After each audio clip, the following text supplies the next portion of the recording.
आज का जो क्लास है वो ऑब्जेक्टिव सेशन होगा। बेसिक कंप्यूटर के जो प्रश्न आपके एग्जाम में पूछे जाएंगे, खास करके 6 to 8 क्लास में, उसका आज आपका मैं टोटल 50 क्वेश्चंस करवाऊंगा। आप लोग अंत तक बने रहेंगे, बहुत ही महत्वपूर्ण सेशन होने वाला है। सबसे पहले आप लोग को बता दें कि जो सिलेबस है जो आपके एग्जाम का होने वाला है वो आपका 40 और 80 का होने वाला है। 40 आपके जीके जीएस, मैथ, रीजनिंग ये सब रहेगा, करेंट अफेयर्स, और आपके 80 क्वेश्चन में आपके पूरे कंप्यूटर साइंस से संबंधित क्वेश्चन रहेंगे। खास करके 6 to 8 के एग्जाम में 6 to 8 के एग्जाम में आपको बेसिक क्वेश्चंस जो मैं करवा रहा हूँ फिलहाल, इसकी संख्या 50 to 60% रहेगी। हाई लेवल के क्वेश्चन 40% रहेंगे। जबकि 11-12 में आप देखेंगे कि 11-12 में आपका बेसिक कंप्यूटर से 40% रहेंगे, जबकि हायर एडवांस कंप्यूटर से आपके 60% क्वेश्चन रहेंगे। यानी 80 क्वेश्चन में आप देखेंगे कि 40% लगभग 32 नंबर के आसपास बेसिक कंप्यूटर रहेंगे 11-12 में, जबकि 60% लगभग आपके क्या रहेंगे तो एडवांस कंप्यूटर रहेगा 11-12 में।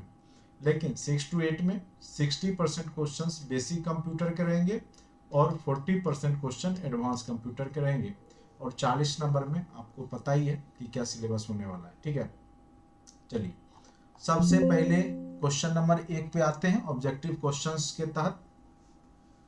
सबसे पहला क्वेश्चंस क्या कह रहा है उसको आप लोग समझने का प्रयास करेंगे। सबसे पहला क्वेश्चन कह रहा है सॉफ्टवेयर में कमांड और ऑप्शन की सूचियां होती है। तो सॉफ्टवेयर में जो कमांड और ऑप्शंस की जो सूची निकलता है, जो मेनू बार हुआ, फार्मूला बार, तो ये आपका क्या कहलाता है, तो याद रखेंगे टूल बार कहलाता है। क्या कहलाता है, तो टूल बार कहलाता है। Next question, MS office. Next question क्या कह रहा है, एमएस ऑफिस को किस कंपनी ने बनाया। तो माइक्रोसॉफ्ट ऑफिस को किस कंपनी ने बनाया है, तो आपको पता होगा माइक्रोसॉफ्ट बिल गेट्स के द्वारा 1975 में बनाया गया था, 1975 ईस्वी में। और उस समय बिल गेट्स मात्र 20 वर्ष के ही थे जब उन्होंने इस कंपनी का निर्माण किया था। तो ये माइक्रोसॉफ्ट ऑफिस भी इसको बोलते हैं, एमएस ऑफिस को 2000 को, एमएस ऑफिस 2000 को किस कंपनी ने बनाया, तो याद रखेंगे एमएस ऑफिस को माइक्रोसॉफ्ट कंपनी ने बनाया है और माइक्रोसॉफ्ट की स्थापना 1975 ईस्वी में हुई। नेक्स्ट क्वेश्चन है क्वेश्चन नंबर 3, क्या कह रहा है आप लोग भी पढ़ेंगे। टेक्स्ट हाईलाइट करके एडिट कॉपी क्लिक करने पर, जब आप किसी टेक्स्ट को हाईलाइट करके जब कॉपी करते हैं तो वो क्या होता है, क्या होगा। टेक्स्ट डॉक्यूमेंट से कॉपी होकर क्लिप बोर्ड में रखा जाएगा। क्लिप बोर्ड से डॉक्यूमेंट कर्सर ब्लिंक कर रहा है, वहां जाएगा, डॉक्यूमेंट से निकलकर क्लिप बोर्ड में रखा जाएगा। तो देखिए जब कॉपी करते हैं तो वो कॉपी होकर के डिलीट, मतलब पूरा डॉक्यूमेंट नहीं जाता है, जब कट करते हैं तब जाता है।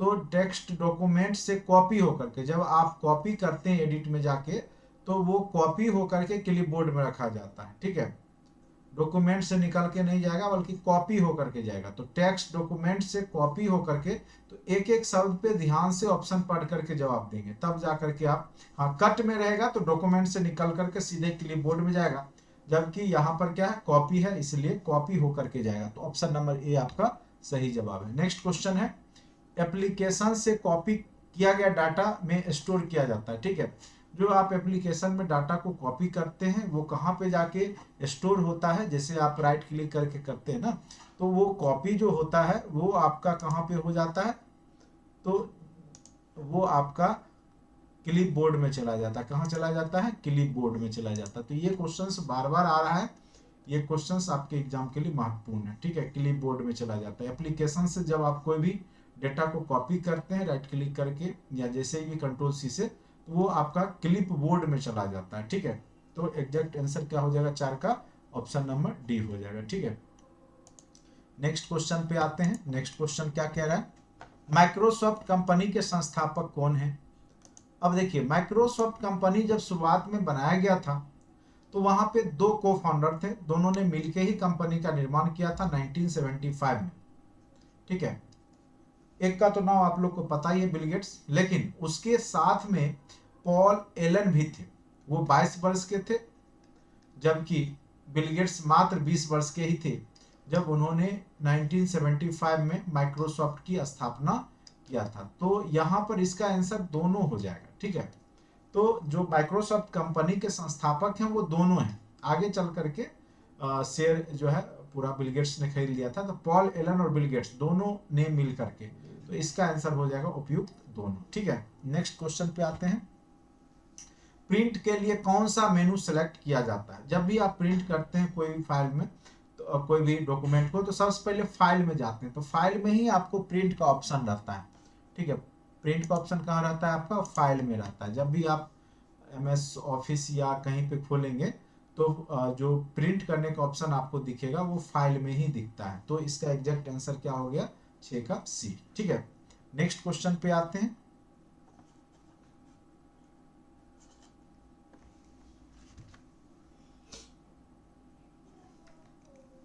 मैं थोड़ा देख लूं साउंड प्रॉपर जा रहा है कि नहीं जा रहा है।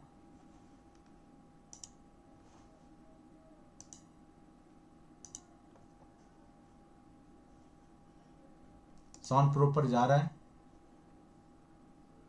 साउंड प्रॉपर जा रहा है?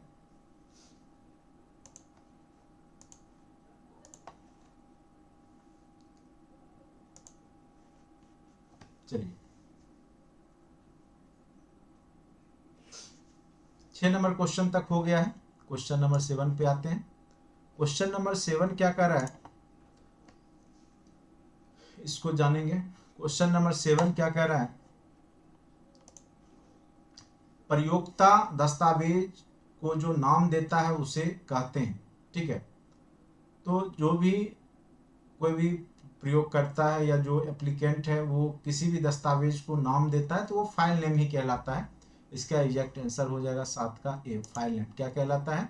तो वो आपका फाइल नेम ही कहलाता है। वो क्या कहलाता है? आपका फाइल नेम कहलाता है। नेक्स्ट क्वेश्चन पे आते हैं। कट, कॉपी और पेस्ट करने के लिए कौन सा मेनू सेलेक्ट किया जाता है?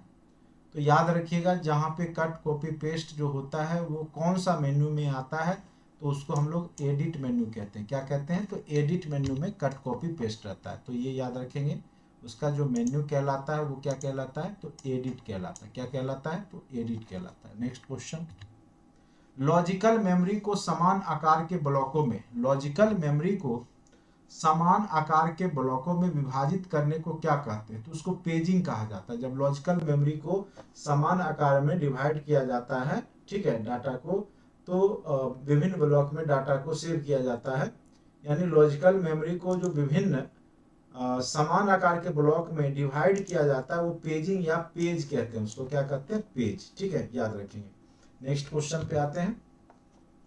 निम्नलिखित में से कौन सा एक सॉफ्टवेयर अनुप्रयोग जो कि एप्लीकेशंस संख्यात्मक सांख्यिकी परिकलन के निष्पादन के लिए सर्वाधिक उपयुक्त है? तो आपको पता होगा, सबसे ज्यादा जो न्यूमेरिक वैल्यू का प्रयोग हम लोग MS एक्सेल में करते हैं, उसको कई बार स्प्रेडशीट भी लिखा रहता है। एक्सेल, MS एक्सेल जिसे है, माइक्रोसॉफ्ट एक्सेल का है, तो उसको हम लोग स्प्रेडशीट भी कहते हैं। तो इसका एग्जैक्ट आंसर, जो भी आपका जो मैथमेटिकल जो संख्यात्मक परिकलन है उसका निष्पादन स्प्रेडशीट में किया जाता है। तो इसका एग्जैक्ट आंसर हो जाएगा आपका ऑप्शन नंबर B। क्या हो जाएगा? ऑप्शन नंबर B, स्प्रेडशीट कहलाता है। ठीक है, MS एक्सेल जिसको बोलते हैं आप लोग। कंप्यूटर में डेटा किसे कहा जाता है? तो डेटा कुछ भी हो सकता है, संख्या भी हो सकती है, चिन्ह भी हो सकता है। जो भी आप न्यूमेरिक वैल्यू डालते हैं या अल्फाबेट में ABCD डालते हैं, सारे को हम लोग कंप्यूटर का डेटा ही कहते हैं। ठीक है, तो इसका चिन्ह और संख्यात्मक सूचना दोनों हो जाएगा। ठीक है, तो ऑप्शन नंबर क्या हो जाएगा? इसका एग्जैक्ट आंसर हो जाएगा ऑप्शन नंबर D। इसका आंसर क्या हो जाएगा आपका? Option number D। ठीक है,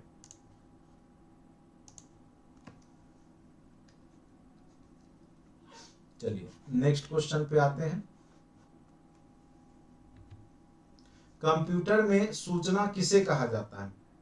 तो देखिए, जो डेटा होता है जब एकत्रित होता है, जब मीनिंगफुल डेटा को ही सूचना कहते हैं, तो ऑप्शन डेटा को नहीं, डेटा अलग चीज है, सूचना अलग, संख्या को चिन्ह को ये अलग है, ये डेटा कहलाता है। लेकिन एकत्रित डेटा जो एक मीनिंगफुल अर्थ देता है वो सूचना कहलाता है। तो इसका एग्जैक्ट आंसर ऑप्शन नंबर क्या हो जाएगा आपका, डी हो जाएगा। इसका एग्जैक्ट आंसर हो जाएगा एकत्रित डेटा। ठीक है, नेक्स्ट क्वेश्चन पे आते हैं।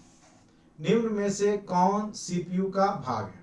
ठीक है, तो सीपीयू का भाग आपको हमने पढ़ाया था कि सीपीयू के मुख्यतः 3 भाग होते हैं। एक एलयू होता है, दूसरा एमयू होता है, तीसरा कंट्रोल यूनिट होता है। सीपीयू के मेन रूप से 3 पार्ट होते हैं। एक होता है आपका एएलयू, जितने भी मैथमेटिकल जोड़ घटाव गुणा भाग का काम है वो अर्थमेटिक लॉजिक यूनिट करता है। क्या करता है? अर्थमेटिक लॉजिक यूनिट ये करता है आपका मैथमेटिकल एक्सप्रेशन।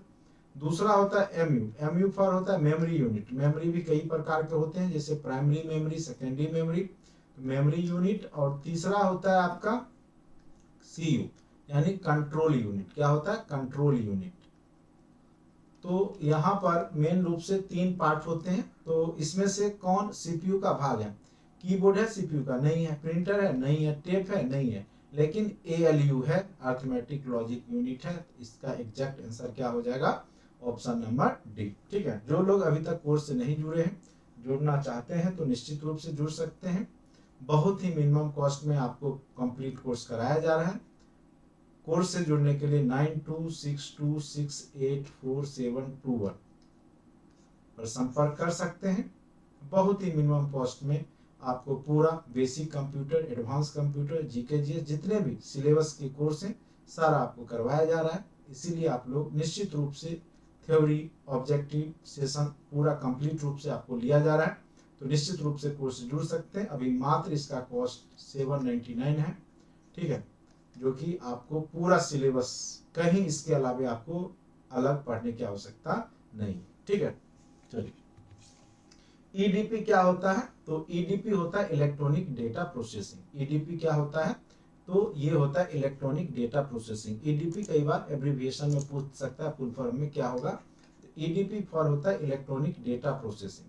ईडीपी फॉर क्या होता है? Electronic data processing. Next question पे आते हैं। कंप्यूटर में सीपीयू क्या होता है? तो सीपीयू आपको बताया ही, कंप्यूटर का एक प्रकार का मस्तिष्क है, ब्रेन है। सीपीयू होता है central processing unit. Central processing unit. CPU क्या होता है? सेंट्रल प्रोसेसिंग यूनिट होता है। ठीक है, तो ये याद रखेंगे, सेंट्रल प्रोसेसिंग यूनिट।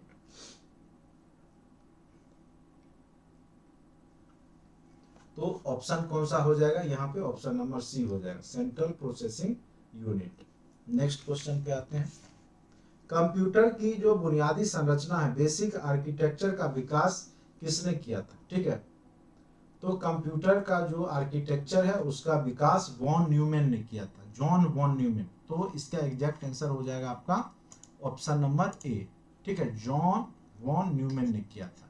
किसने किया था? तो जॉन वॉन न्यूमैन ने कंप्यूटर का जो है बुनियादी संरचना का विकास किया था। ठीक है, नेक्स्ट क्वेश्चन। निम्नलिखित में से, हाँ अगर पूछे कंप्यूटर का फादर कौन है, पिता कौन है, तब आपको चार्ल्स बेबेज मानना है। ठीक है, चलिए नेक्स्ट क्वेश्चन। निम्नलिखित में से कौन सबसे बड़ा, सबसे तेज एवं सबसे महंगा कंप्यूटर है? तो सबसे तेज, सबसे महंगा जो कंप्यूटर होता है उसको हम लोग कौन सा कंप्यूटर कहते हैं? तो उसको हम लोग सुपर कंप्यूटर कहते हैं। तो आंसर क्या हो जाएगा आपका? Super computer. जैसे अभी जो सुपर कंप्यूटर है वो फ्रंटियर है। फ्रंटियर याद रखेंगे, फ्रंटियर जो कि यूएसए के द्वारा बनाया गया है। अभी नंबर 1 सुपर कंप्यूटर है, यूएसए के द्वारा बनाया गया है। दूसरे स्थान पे फुगाकू है, फुगाकू। ठीक है, जो कि जापान के द्वारा बनाया गया था, फुगाकू जापान। तो सुपर कंप्यूटर के नाम है। बिहार ने भी एक परम बुद्धा करके सुपर कंप्यूटर का निर्माण किया है, बिहार में भी। ठीक है, और परम 8000 जो है वो भारत का पहला सुपर कंप्यूटर है। ठीक है, और करे जो है वो विश्व का पहला कंप्यूटर है, सुपर कंप्यूटर करे 1। ठीक है, तो ये सब क्वेश्चन बराबर पूछ दिया जाता है। समान रूप से प्रयुक्त किया जाने वाला कंप्यूटर है, तो जो हम लोग घर में यूज करते हैं वो सब डिजिटल कंप्यूटर के पार्ट होते हैं। कौन सा कंप्यूटर होता है समान रूप से प्रयोग किया जाने वाला कंप्यूटर? तो वो होता है आपका डिजिटल कंप्यूटर। कौन सा कंप्यूटर होता है? तो याद रखेंगे डिजिटल कंप्यूटर होता है। क्रे क्या है, अभी तुरंत हमने बताया, क्रे दुनिया का प्रथम सुपर कंप्यूटर के रूप में जाना जाता है। तो ये एक प्रकार का सुपर कंप्यूटर है। क्रे क्या नाम है, क्रे किसका नाम है, तो सुपर कंप्यूटर का है। ठीक है, नेक्स्ट, पंचम पीढ़ी के कंप्यूटर की प्रमुख विशेषता निम्न में से क्या है। तो पंचम पीढ़ी में सबसे प्रमुख विशेषता जो वर्तमान की पीढ़ी है उसमें कृत्रिम बुद्धिमत्ता, आर्टिफिशियल इंटेलिजेंस सबसे ज्यादा यहाँ पर इसकी प्रमुख विशेषता है कि उसमें आपका मानव की तरह सोचने की क्षमता हो चुकी है और मानव की तरह वो सोच पा सकता है। ठीक है, आर्टिफिशियल इंटेलिजेंस जिसको बोलते हैं, कृत्रिम बुद्धिमत्ता, तो ये इसकी सबसे प्रमुख विशेषता है। 20 का सी। ठीक है, किस प्रिंटर द्वारा एक स्टॉक में एक अक्षर प्रिंट होते हैं उसको हम लोग बोलते हैं डॉट मैट्रिक्स प्रिंटर। क्या बोलते हैं उसको, तो डॉट मैट्रिक्स प्रिंटर में एक बार में एक ही जो है आपका अक्षर प्रिंट होता है। नेक्स्ट, इनमें से कौन सा इनपुट डिवाइस नहीं है, तो जॉयस्टिक भी इनपुट डिवाइस, मैग्नेटिक टेप भी रीड करता है, इनपुट ही हम मान सकते हैं। मॉनिटर, मॉनिटर आपका क्या है, तो एक प्रकार का आउटपुट डिवाइस है। ठीक है, तो देखिए यहाँ पर इसका एग्जैक्ट आंसर हो जाएगा आपका मॉनिटर, क्योंकि मॉनिटर तो कंफर्म क्या है, आउटपुट डिवाइस है। तो यहाँ पूछ रहा है नहीं है, इनपुट डिवाइस नहीं है, तो आपका मॉनिटर। कंप्यूटर में कीबोर्ड का क्या काम है, छापना, आउटपुट करना, इनपुट करना।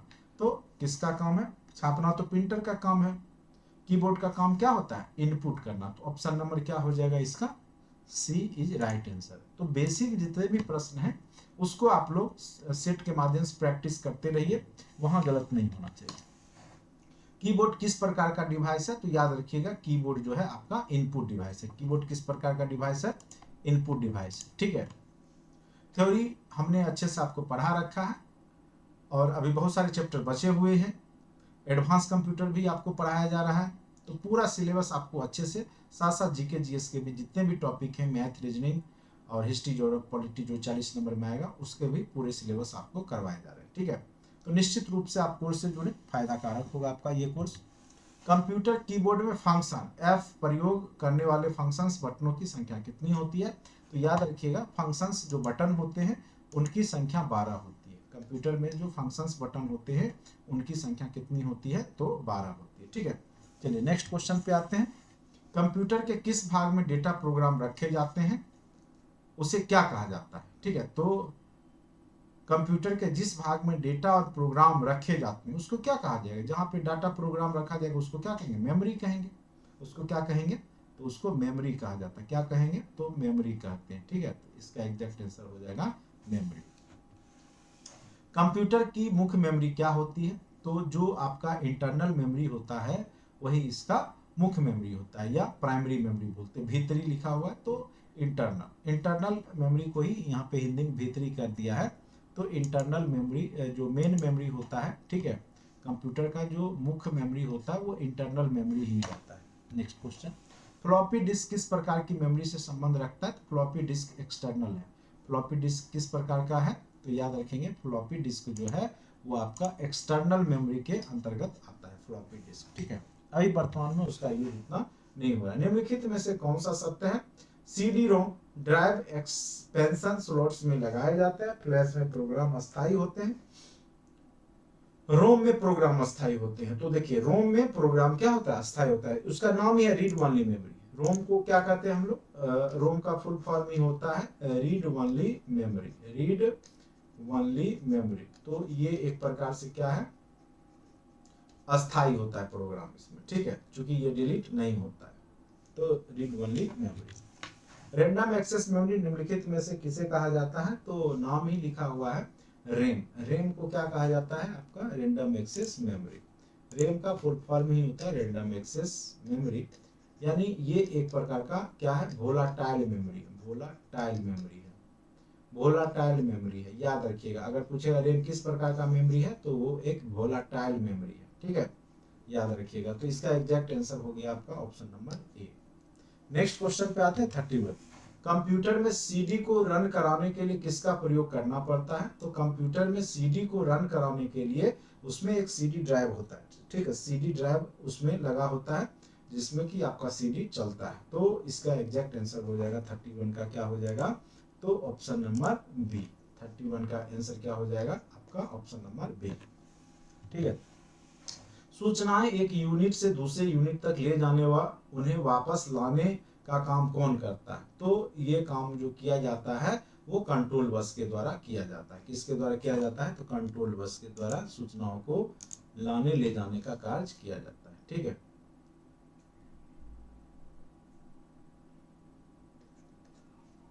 नेक्स्ट क्वेश्चन, आईबीएम का अर्थ क्या होता है? तो इंटरनेशनल बिजनेस मशीन। हमने बताया था आईबीएम का, कई बार एग्जाम में पूछा हुआ भी है। आईबीएम का फुल फॉर्म होता है इंटरनेशनल बिजनेस मशीन। ठीक है, कंप्यूटर का कौन सा भाग इंफॉर्मेशन स्टोर करने में मदद करता है?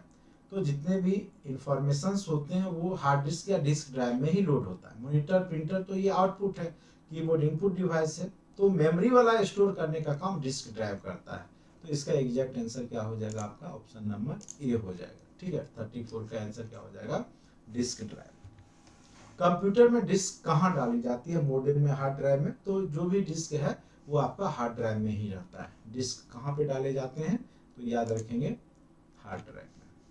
इसका एग्जैक्ट आंसर हो जाएगा आपका हार्ड ड्राइव में। ठीक है, नेक्स्ट क्वेश्चन, किस कंप्यूटर भाषा का प्रयोग वाणिज्यिक कार्यों में किया जाता है? तो आपको हमने बताया था कॉमन बिजनेस ओरिएंटेड जो लैंग्वेज है कोबोल, उसका प्रयोग वाणिज्यिक कार्यों में किया जाता है। इसलिए इसका एग्जैक्ट आंसर हो जाएगा आपका option number C is right.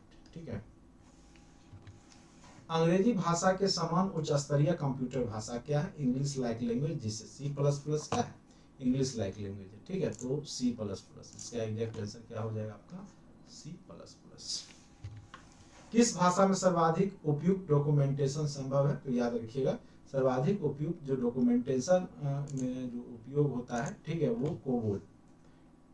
किस भाषा में सर्वाधिक उपयुक्त डॉक्यूमेंटेशन संभव है? तो कोबोल। ठीक है, नेक्स्ट, जटिल वैज्ञानिक गणनाओं के लिए प्रयोग किया जाता है। तो उसमें जटिल वैज्ञानिक हमने बताया था फोर्ट्रन का प्रयोग किया जाता है। किसका प्रयोग किया जाता है? फोर्ट्रन का प्रयोग किया जाता है। Option number B. Formula translation इसका फुल फॉर्म होता है।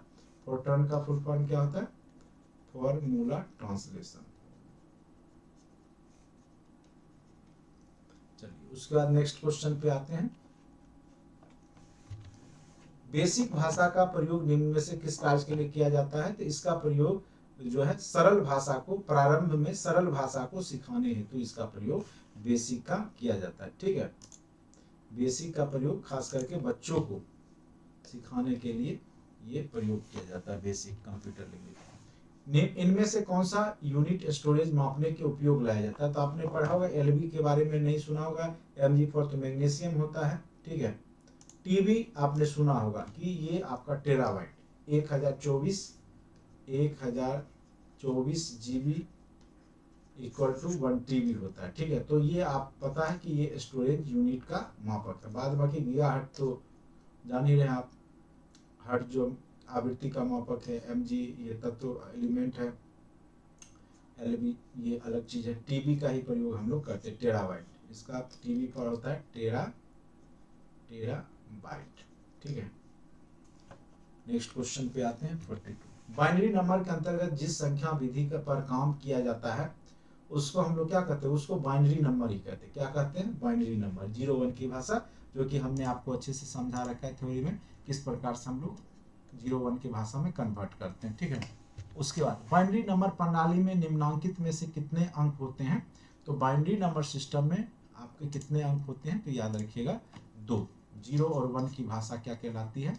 बाइनरी। इसमें मात्र 2 ही क्या होते हैं? अंक होते हैं। ठीक है, नेक्स्ट, बाइनरी प्रणाली के 2 अंक कौन कौन से होते हैं? तो 0 और 1। क्या होते हैं? 0 और 1। बाइनरी अंक के 2 जो नंबर होते हैं वो क्या होते हैं? 0 और 1। 1 फॉर ट्रू और 0 फॉर फॉल्स। तो 0-1 की भाषा को ही 0-1 की भाषा को ही क्या कहते हैं? बाइनरी कहते हैं। बाय मतलब ही होता है ट्रू।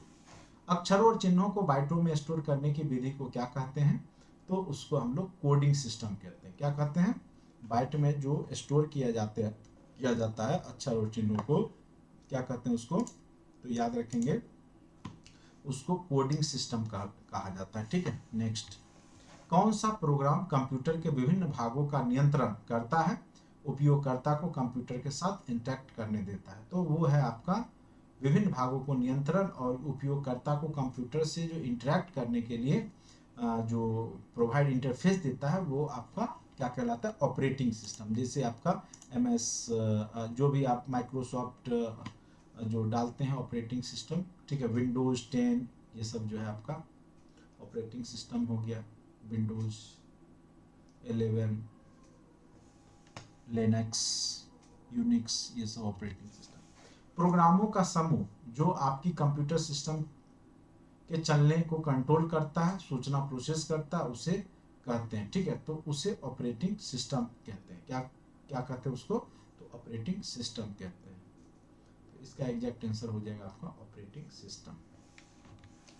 अनुदेशों का सेट जो कंप्यूटर को क्या करना है यह बताता है, उसको क्या कहते हैं, प्रोग्राम कहते हैं। Set of instructions is called programme, ठीक है, यानी जो अनुदेशों का जो समूह है जो आपको क्या काम करना है यह बताता है, उसको प्रोग्राम कहा जाता है कंप्यूटर की भाषा में, प्रोग्राम। ऑपरेटिंग सिस्टम द्वारा सीधे हैंडल नहीं किए जाने वाले अधिकांश कार्य निम्नलिखित में से कौन सा हैंडल कर सकता है, तो उसको जो हैंडल करता है वो यूटिलिटी सॉफ्टवेयर करता है। कौन करता है, तो यूटिलिटी। इसका एग्जैक्ट आंसर हो जाएगा आपका ऑप्शन नंबर बी। जैसे आपका यूटिलिटी सॉफ्टवेयर ड्राइवर होते हैं, खास करके बैकअप ड्राइवर हो गया, एंटीवायरस हो गया, ये सब हो गया, ठीक है। कंप्यूटर की भौतिक बनावट जिसको छूकर महसूस की जाती है वो क्या कहलाता है, तो जिसको छूते हैं वो हार्डवेयर कहलाता है। जिसको हम छू करके महसूस करेंगे वो कंप्यूटर में क्या कहलाता है, हार्डवेयर कहलाता है।